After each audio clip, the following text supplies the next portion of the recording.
السلام علیکم ناظرین، امید ہے آپ خیریت سے ہوں گے۔ آج 9 مئی ہے اور ہر طرف 9 مئی ہو رہا ہے۔ مختلف لوگ اپنے اپنے انداز میں اس کو منا رہے ہیں یا اپنے غم کا اظہار کر رہے ہیں۔ تو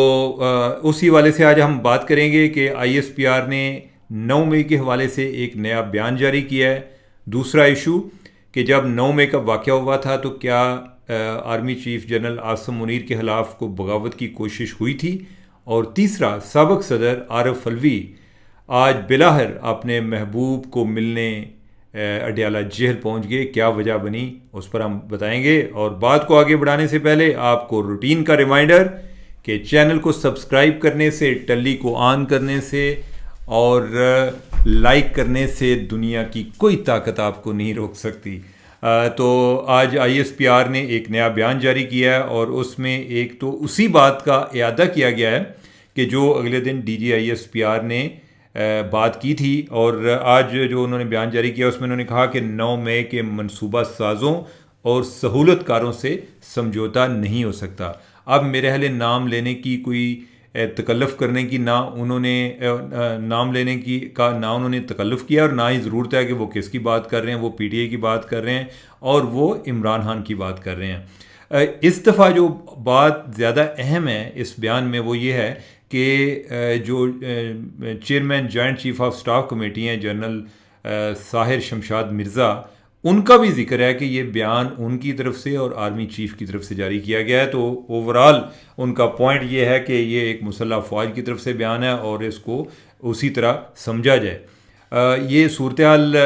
ہم 9 مئی کا واقعہ آئی ڈونٹ نو کہ ہم کتنے سال آنے والے وقتوں میں مناتے رہیں گے۔ پہلے آپ کو یاد ہوگا کہ ایک 12 مئی کا واقعہ ہوا تھا کراچی میں،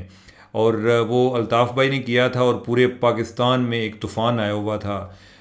اور ہم جو ہے یعنی کہ اس چیز کو ٹالریٹ کرنے کو تیار نہیں تھے، اور سمجھا جاتا تھا کہ الطاف بھائی جو ہے اپنے آپ کو ڈان تصور کرتا ہے۔ پھر عمران خان کی گرفتاری ہوئی اور اس پر جس طریقے سے پی ٹی آئی نے ریئیکٹ کیا تو ایسے لگا کہ عمران خان جو ہیں وہ قانون سے بالاتر ہیں، ان کو دنیا کی کوئی طاقت ان پر ہاتھ نہیں ڈال سکتی، اور انہوں نے چاہے وہ اگر فوج بھی ہو، ملکی فوج بھی ہو، تو وہ اس کی انسٹالیشن کو اٹیک کریں گے۔ یہ بھی ایک تاریخ میں پہلی دفعہ ہوا ہے، جو کہ ایک انتہائی افسوسناک نہیں، یہ انتہائی سنگین قسم کا جرم ہے، اور اس کو ایک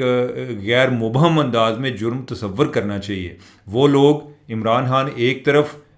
وہ اس بیان کو بھی کہہ رہے ہیں، ابھی ان کا حالیہ بیان جاری ہوا ہے، انہوں نے کہا جی کہ مجھے دوبارہ گرفتار کیا گیا، یعنی کہ ابھی وہ جیل میں ہیں، تو وہ کہہ رہے ہیں کہ اگر مجھے دوبارہ بھی گرفتار کیا گیا تو میرے لوگ اسی طرح ریئیکٹ کریں گے۔ ایک طرف وہ یہ بھی بات کرتے ہیں اور دوسری طرف یہ کہتے ہیں کہ جو 9 مئی کو ہوا تھا وہ فالس فلیگ آپریشن تھا، اور آفرین ہے کہ ان کے ماننے والوں پر بھی کہ جو اتنے اعتدادات کو سمجھ جاتے ہیں جس کی ہمیں سمجھ نہیں آتی، اور وہ دونوں باتوں پر یقین بھی رکھتے ہیں۔ تو آگے بڑھتے ہیں ہم، جو ہمارا دوسرا ٹاپک ہے وہ ہے جو آج ایک شہباز شریف صاحب جو ہیں انہوں نے ایک بیان جاری کیا ہے، ہمارے جناب آنریبل وزیر اعظم صاحب شہباز شریف صاحب، انہوں نے ایک بیان جاری کیا ہے۔ انہوں نے کہا کہ 9 مئی ریاست افواج پاکستان اور آرمی چیف کے خلاف بغاوت تھی، یعنی کہ وہ شہباز شریف کے خلاف بغاوت نہیں تھی، وہ کسی اور کے خلاف نہیں تھی، اور نہ ہی عمران خان ان سے کوئی اپنے آپ کو خطرہ تصور کرتا ہے، بلکہ جو نون لیگ ہے یا کوئی باقی جماعتیں جو ہیں وہ بھی عمران خان کا توڑ عمران خان میں ہی تلاش کرتے ہیں کہ عمران خان اگر کوئی اس طرح کی غلطی کرے گا جس سے ان کے لیے کوئی گنجائش ہوگی، تو لہٰذا انہوں نے بھی آج واضح کیا کہ میرے سے تو یا مجھے عمران خان کو میرے سے تو کوئی ان سے خطرہ نہیں تھا۔ لیکن ہم اصل بات کی طرف آتے ہیں کہ ریاست پاکستان اور جو افواج پاکستان کا ذکر کیا، اور اس کے ساتھ ساتھ انہوں نے آرمی چیف کا ذکر کیا کہ ان کے خلاف بغاوت تھی۔ اب یہ بات شہباز شریف پہلے بھی کر چکے ہیں کہ یہ 9 مئی کا واقعہ بیسیکلی ایک جنرل عاصم منیر کے خلاف بغاوت کی ایک کوشش تھی۔ اچھا، اس کے بعد جو نگران وزیر اعظم ہیں انوار کاکڑ، انہوں نے بھی یہ بات دہرائی کہ یہ آرمی چیف کے خلاف بغاوت کی سازش تھی۔ میں اس چیز کو سمجھنے سے قاصر تھا۔ میں نے لوگوں سے پوچھا، ایسے لوگ کہ جو باخبر ہیں اور ایسے لوگ جو انہی کے قریب ہیں کہ جن کے میں بیانات کوٹ کر رہا ہوں، تو میں نے اس کو جاننے کی کوشش کی کہ کیا واقعی اس دن کوئی ایسا کوئی بغاوت کا کوئی منصوبہ تھا کہ جو ناکام بنا دیا گیا۔ تو مجھے پتہ چلا کہ ایز سچ کوئی اس بارے میں کوئی حقائق موجود نہیں ہے یا خبر موجود نہیں ہے، حقائق کی بجائے کوئی ایسی خبر موجود نہیں ہے یا کوئی ایسی کوئی انٹیلیجنس رپورٹ نہیں تھی. اس دن جو ہو رہا تھا یا جس طریقے سے ریٹائرڈ جنرل اور باقی کوئی اسی طرح کے مسلح افواج کے جو آؤٹ آف سروس لوگ ہیں وہ جس طریقے سے کیمپین چلا رہے تھے, اور ایک یہ بھی تصور کیا جاتا تھا کہ ان کا جو ایک حاضر سروس لوگ ہیں ان کے ساتھ ویسے ہی رابطے میں ہیں. رابطے کے لیے ضروری نہیں کہ آپ نے کوئی سازش کے لیے رابطہ کرنا ہوتا ہے. تو ان کا یہ خیال ہے کہ وہ ان کو اکسا رہے تھے اور ان کا وہ سمجھتے تھے کہ جس طریقے سے یہ واقعات ہوئے ہیں, بے شک مے بی کہ آرمی اسی طرح ریئیکٹ کر جائے جی کہ ہم نے کیا کیا ہے, آرمی چیف نے کیا کیا ہے کہ ہماری انسٹالیشن ٹارگٹ ہو گئی ہیں تو آپ نے کچھ نہیں کیا. یا دوسری صورت یہ ہو سکتی ہے کہ وہ اس طریقے سے ریئیکٹ کرتے کہ وہ کہتے جی کہ آپ دیکھیں اب تو عوام نے انسٹالیشنز کو ٹارگٹ کرنا شروع کر دیا ہے, تو جناب آرمی چیف آپ سٹیپ ڈاؤن کر جائیں اور اس طرح فوج کو متنازع نہ بنائیں. تو ان کا یہ ایک تجزیہ ہے کہ یہ لوگ کن لائنوں پر سوچ رہے تھے, اس میں کوئی حقیقت نہیں ہے.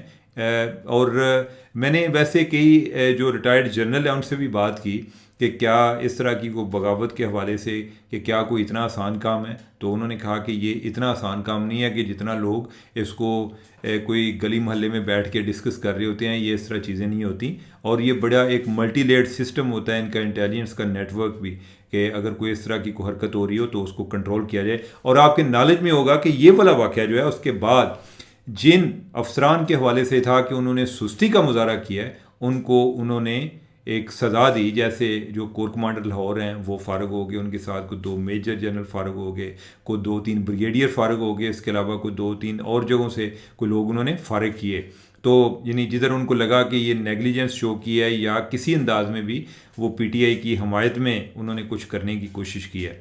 وہ الگ بات کہ انہی حرکتوں کو کہ جو لاہور کے کور کمانڈر نے اپنے لوگوں کو گھر آنے دیا, اسی کو پی ٹی آئی ان کے خلاف استعمال بھی کر رہی ہے, فوج کے خلاف بھی, کہ یہ فالس فلیگ آپریشن ہے. حالانکہ اس کا ایک کاؤنٹر آرگومنٹ یہ ہے کہ اگر یہ ایسے ہی ہوتا تو پھر اپنے بندے کو فارغ تو نہ کرتے کہ جس نے کسی منصوبہ بندی کے تحت یہ چیزیں چل رہی ہوتی ہے. تو آج ہم اپنے تیسرے ٹاپک کی طرف بڑھتے ہیں,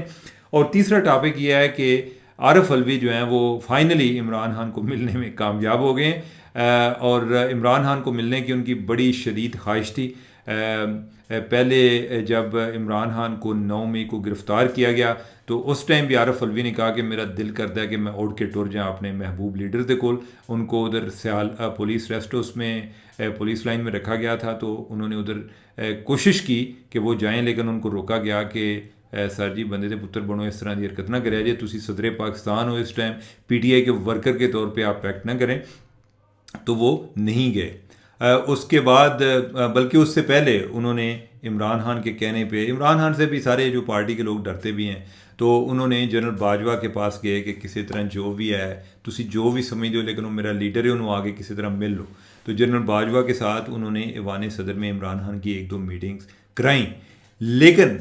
جو عارف علوی صاحب ہیں ان سے عمران خان ناخوش رہے. اور ناخوش ہونے کی وجہ یہ ہے کہ جیسے کوئی بل آ گئے تو عارف علوی صاحب جو ہیں انہوں نے جی کہانی جی اکھ نال ویکھیا کہ پیار رہن دو, اتنے کوئی چیز ہے کوئی فائل ہے, لیکن وہ جب ٹائم نکل گیا انہوں نے کہا وہ تساں مجھے دسیا نہیں, کوئی اپنا سیکٹری فارغ کر دیا, کسی اور پر الزام لگا دیا, حالانکہ اس دوران کئی بل جو ہیں ان پر انہوں نے سائن بھی کیے تھے. تو ہوتا یہی ہے کہ اگر ایک مقررہ ٹائم تک صدر سائن نہیں کرتا یا اپنی کوئی رائے نہیں دیتا تو وہ بل منظور تصور کیا جاتا ہے. تو انہوں نے باقیوں پہ اپنی رائے دے کے ان کو واپس بھیج دیا, ان کو ویسے ہی پڑے رہنے دیا کہ جیسے مجھے پتہ ہی نہیں ہے, اور پھر وہ پاس ہو گئے جس میں آفیشیل سیکرٹ ایکٹ والا بل بھی تھا. تو اس پہ جو ان کو لگا کہ جیسے جو عمران خان ہیں ان کے ساتھ ناراض ہیں. بعد میں بھی ان کو کئی اس طرح کے پیغام آتے رہے کہ یا جس طرح کوئی الیکشن کرانے تھے یا اور کئی معاملات تھے, تو اس میں عارف علوی کو کسی بات کی کوئی عمران خان کے آرگومنٹ کی سمجھ لگتی تھی یا نہیں, لیکن انہوں نے چیزوں کو اس طرح چلا کے اپنے آپ کو ایک جو لوگوں کی نظر میں مذاق بنا کر انہوں نے وہ کام کیے. عمران خان جو ہیں وہ پھر بھی خوش نہیں تھے. تو اب یہ ہے کہ ان کی ایک طرح سے آج کی جو کوشش ہے وہ یہ ہے کہ اپنے جو لیڈر ہے اس کو جا کر وہ منا لیں, ان کو بتائیں کہ جانے جا میری کیا کیا مجبوریاں تھیں, کہ میں ادھر بیٹھ کر جو آپ کے لیے کام نہیں کر سکتا تھا, میرے کس کے ساتھ کیا کیا مسائل چل رہے تھے, اور تاکہ ان کی دوبارہ سے ایک پی ٹی آئی میں ایک انٹری ہو اور وہ اپنا ایک کردار ادا کر سکیں. تو ناظرین آج کی گفتگو اتنی, اور کل تک کے لیے ہمیں اجازت. اللہ حافظ.